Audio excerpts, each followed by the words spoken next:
estudio de columna lumbar va a partir con una secuencia localizadora en los tres planos, HASTE, para luego partir planificando nuestra secuencia coronal, que debe seguir el eje de la cauda equina, abarcando todos los cuerpos vertebrales, unos 19-20 cortes con un grosor de 4 milímetros y un factor de distancia o gap del 10%, no más del 20 incluso. Un TR sobre los 4000, 4200 aproximadamente, para tener un buen contraste de T2. Vamos a esperar ahora que salga nuestra secuencia coronal.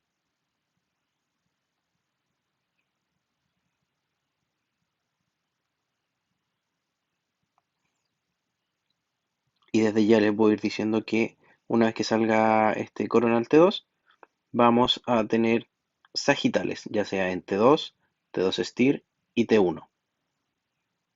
Entonces quedan un par de segundos para que termine nuestra secuencia Turbo Spineco T2.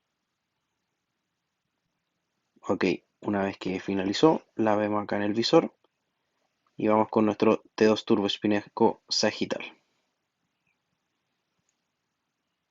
Vamos a agregarlo al protocolo, lo abrimos, siguiendo un eje sagital estricto en este caso, salvo en pacientes que tengan escoliosis, en donde hay que privilegiar el eje de la cauda equina o el nervio ciático a nivel de L5-S1.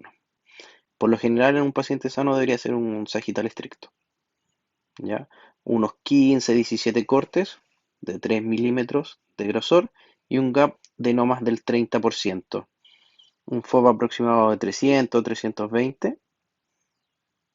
Y ahora vamos a validar y vamos a abrir el STIR, lo vamos a copiar del T2 Turbo Spineco, le damos a aceptar y vamos a hacer exactamente lo mismo con la secuencia T1 que corresponde a la número 5. La abrimos, copiar parámetros, centro y bandas de saturación, a aceptar. Esta secuencia número 6 por lo general se hace de manera opcional, no obstante es importante que sepan planificarla.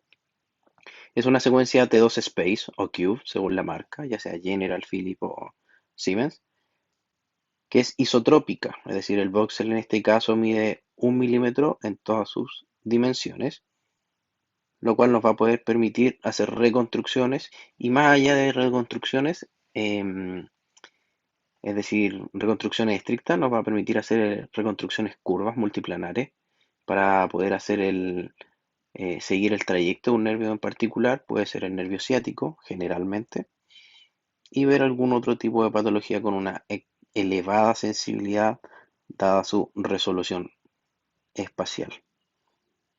También vamos a agregar al protocolo secuencias turbo Spineco, pero en este caso en proyecciones axiales con un FOB de lectura que oscila entre los 200 y 220 milímetros, unos 15-20 cortes con un grosor de corte de 4 milímetros y un factor de distancia de 20 a 30%.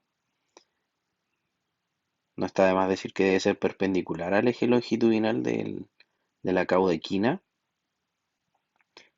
que por lo general es idéntico al eje vertebral.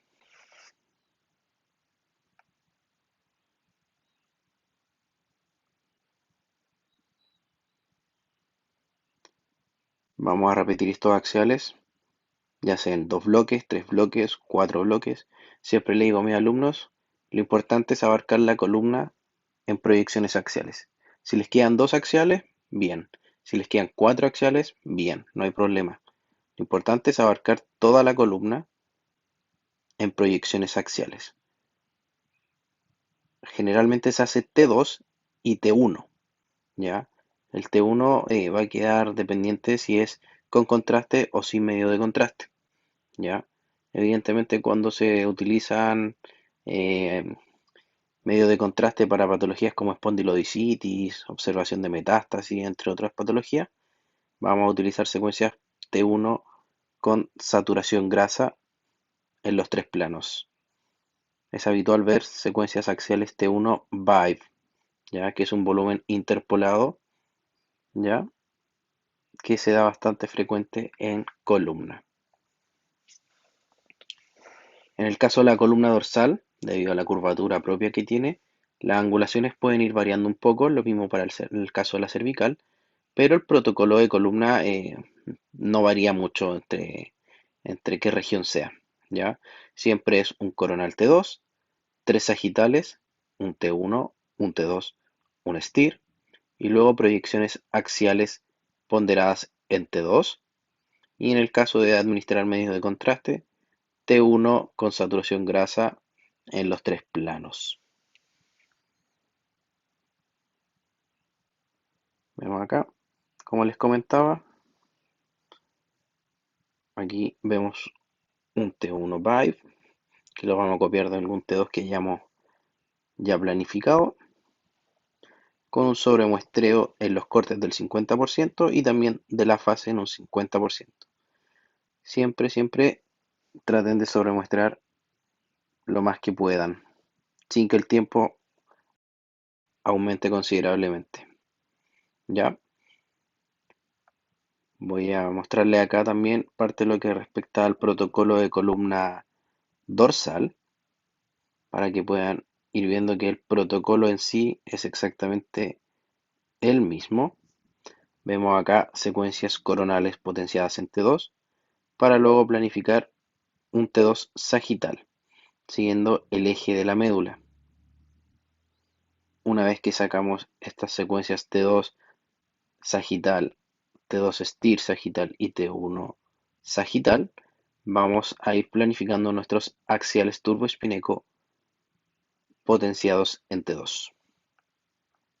Vemos acá entonces que vamos a ir haciendo distintos bloques axiales, siempre con una banda de saturación por anterior, generalmente una por inferior y superior también, para tener mayor sensibilidad a lo que queremos evaluar, evitar artefactos de respiración, artefactos de movimiento, peristaltismo a nivel de la columna dorsolumbar, un sobremuestreo que debe estar por sobre los 60-70% para evitar aliasing.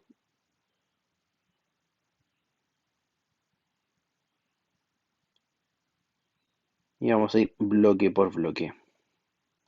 El grosor de corte generalmente se utilizan 3.5 a 4 milímetros, no más de eso, ni no menos tampoco, porque si no saldrían muchos bloques si lo hacemos con grosores de cortes muy finos. Entonces, como les comentaba, el protocolo de columna no varía mucho, ya sea si es cervical, dorsal o lumbar. Lo único que va a ir variando es la cantidad de coronales. Por ejemplo, en una lumbar va a ir un solo coronal, en una dorsal pueden haber dos coronales y en la cervical volvemos a tener un coronal. Axiales va a depender de la curvatura propia que tenga cada paciente. Lo importante es que recuerden siempre los axiales T2 y los T1 Vibe. Para el caso de la columna cervical, agregamos un axial T2 Medic que nos va a entregar mayor sensibilidad respecto a los artefactos de flujo, porque es insensible a los artefactos de flujo que se dan a nivel de la fosa posterior debido al foramen magno, pero más allá de eso no va a variar mucho el protocolo. Evidentemente los FOB si cambian en una columna dorsal, vamos a utilizar un FOB un poco más grande, generalmente de 320, de 340 incluso, y unos 115 de FOB en la fase. En columna lumbar podemos utilizar de 270, 300 los FOB. Y en columna cervical en particular, yo utilizo FOB de 250. Ven, aquí seguimos bloque por bloque haciendo la columna lumbar. ¿Cuántos bloques salen? No importa. Lo importante es que abarquemos toda la columna. Todo va a depender de cada centro, de cada hospital, de cada clínica, pero esta es la estructura general de una resonancia magnética de columna en un paciente sano. Esperando otra vez haber aportado un poco en su formación. Me despido. Que esté muy bien, nos vemos en una próxima ocasión. Chao, chao.